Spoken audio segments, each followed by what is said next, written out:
That summer, Tess and Angel watched each other all the time. As the weather became warmer, their feelings for each other became stronger. Both young people were almost in love with each other. Angel and Tess were on the edge of love, but not yet lovers. They met often because they worked together. Angel thought that Tess was more like a queen than a milkmaid. One night, Tess was lying in her bed. The other three girls who shared the room were standing by the window. Marianne, Eve, and Reddy were watching someone in the garden. It was Angel Clare. "It's stupid to be in love with him, Reddy Brittle," said Marianne.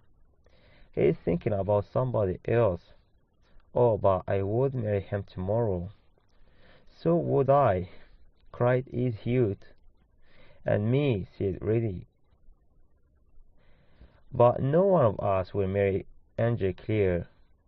He likes Tess Durbeyfield the best," whispered Marianne.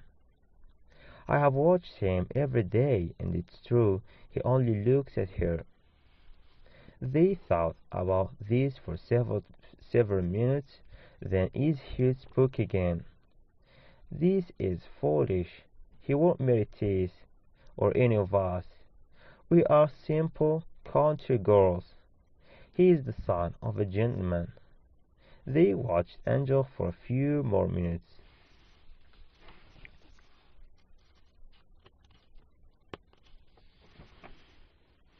Then got into their beds.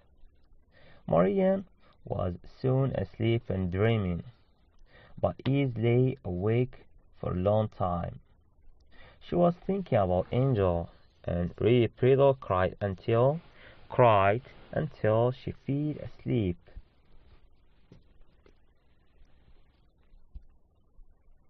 Tess could not sleep after she heard the girl's words.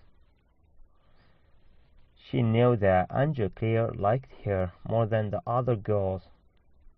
Tess was the youngest dairymaid. She was she and she was prettiest. Also, she had heard Angel talking to his dairyman Crick. "A country woman is the only suitable wife for a farmer," Angel Clare had said. "I don't think that a fine lady will be a suitable farmer's wife." "But one of the other girls might be suitable," thought Tess. "Reddy, Marianne, or Eve might be a good wife for a young gentleman farmer. I cannot marry. I will never marry." In the hot weather of July there were sudden storms and rain fell heavily. One Sunday morning, after they had milked the cows, Tess, Is, Reddy, and Marianne walked along the road to Millstock Church. The church was 3 or 4 miles away from Talbot's dairy. The girls had been walking for several miles. Now they reached the lowest part of the road and found a floor there. Rainwater had run down the road, and now a big pool of water was lying at the bottom of the hill. The four girls stood and looked at the pool.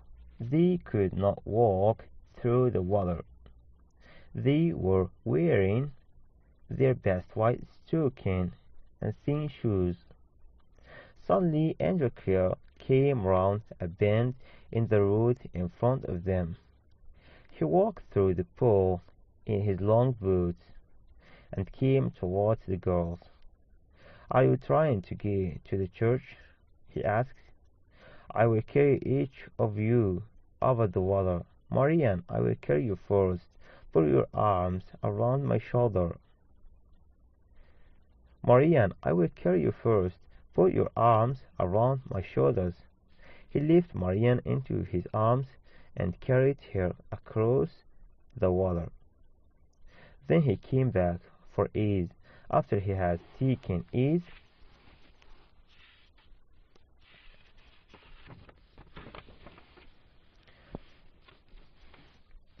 After he had taken ease across the pool, he returned for Reti. But as he picked up Reti pedal, he looked at Tess. When he came back for Tess, he spoke quietly to her. Now for the most beautiful of the four, he said, and he picked her up in his arms. Tess looked down. She couldn't look into Angel's bright blue eyes, but she was excited to be so close to him. Angel walked slowly. He took as long as possible to go through the water.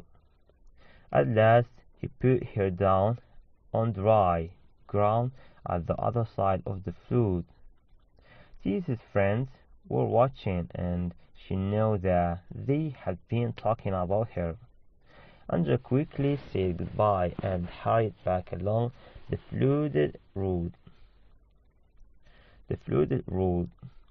The four dairy maids walked on towards the church. Then Marian said, "He likes you best, Tess. He wants to kiss you." "No, no," Tess said. But she knew now that she truly loved Angel Clear. "She is not thinking of marriage," she went on. "And if he asked me, I would say no. I cannot marry any man." Each day the heart of the summer sun grew stronger, and each day Angel Clear's love for the beautiful and silent Tess grew stronger. The rain no longer fell, and the weather got warmer and warmer. The dairymaids and dairymen no longer milked the cows inside the milking sheds. They milked the cows in the fields where it was cooler. One afternoon, Angel and Tess were separated from the other dairy workers. They were milking cows who were in fields further from all the others. Tess was milking her favorite golden brown cow beside the hedge. She saw Angel Clear watching her. She pretended that she had not noticed him looking at her, but suddenly Angel jumped up from his milking stool and ran across to her. He dropped down onto his knees and put his arms around her. "Oh, Tess," he whispered, "I love you."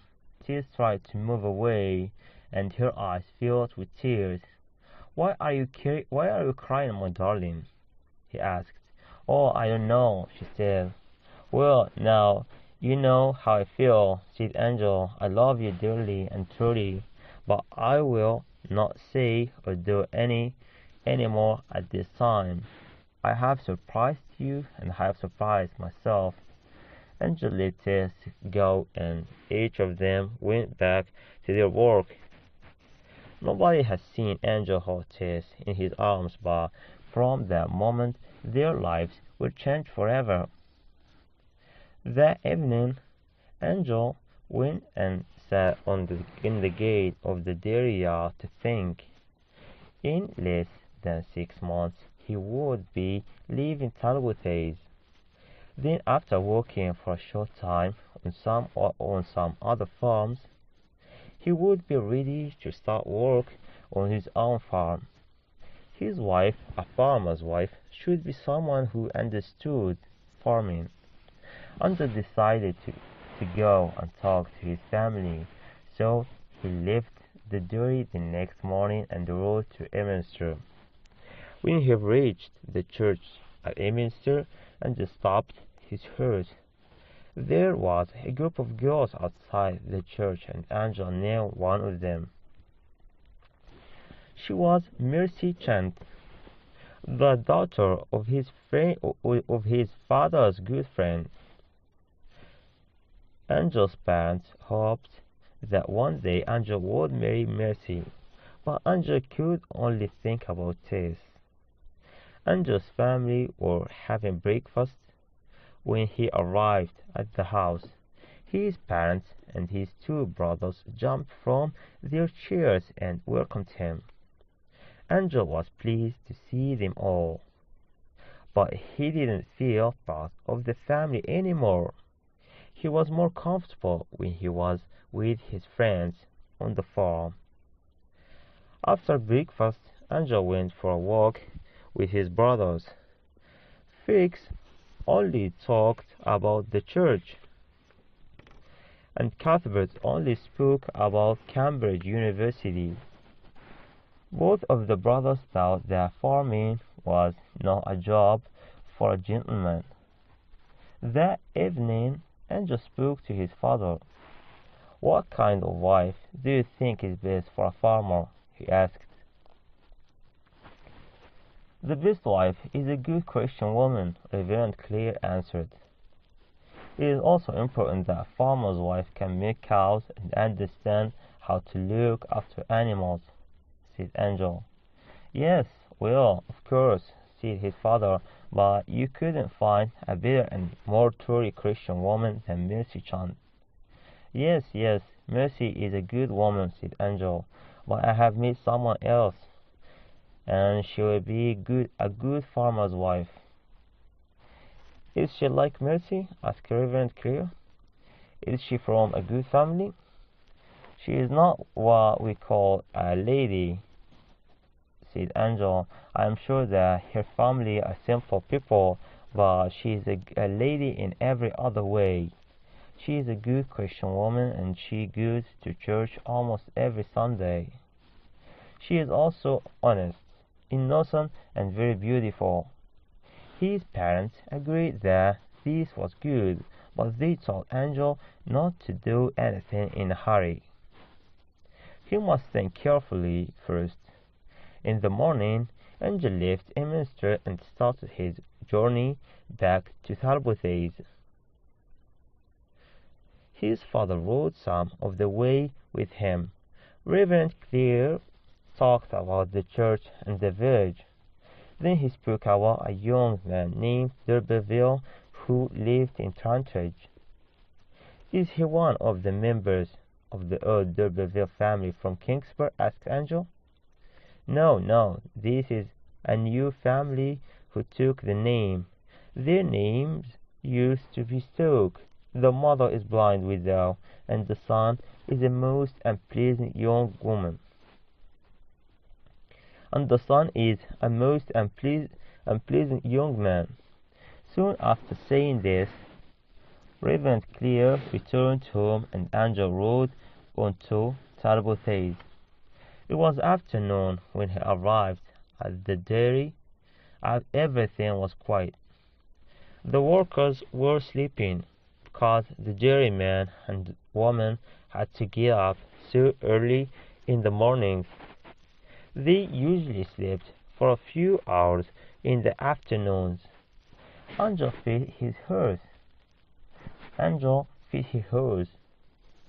Then went into the silent dairy house. It was now 3 o'clock, and the air was hot and still. He heard a sound above him and looked up. Tess was coming down the stairs. She had left her bath earlier than the other girls.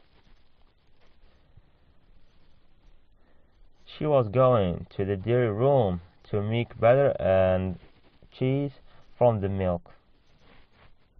"Oh, Mr. Clare," she said, "you frightened me." Angel put his arm around her waist. "Dear Tess," he said, "don't call me Mr. Clare any more. Call me Angel." He bent his face towards her and looked into her eyes. She put away from him and walked into the dairy room. Angel followed her and stood at her side as she moved the cold white milk in the deep metal containers. There is something I want to ask you, he said. Soon I should want to marry, and I will want a woman who knows about farming. Will you be that woman, Tess? Will you be my wife? Tess's face became very pale. Oh, Mr. Clear, she said, I can't be your wife. Her eyes filled with tears. But Tess, don't you love me? He asked. Oh, yes, yes, she said, but I cannot marry you. Have you promised to marry someone else? Asked Angel. No, she said. Then why? He began. Tess turned toward Angel. Your father is a priest, and your parents will want you to marry a lady, said Tess. This was not the true reason, but she could not tell him the truth. You are wrong, said Angel. I have spoken to my parents about you. Is my proposal a shock to you, my dear? I will give you time to think before you give me an answer. Then Angel began to talk about other things. He talked about his parents and Esther. He told her that his father had met an unpleasant young man who lived in Trantridge, a young man who had a blind mother. Tears was silent as tears of anger and sadness fell from her eyes, but Angel didn't notice this. Now there is this, he said. Do you have an answer to my proposal? Will you marry me? Oh, no, no, she said. I can never marry you.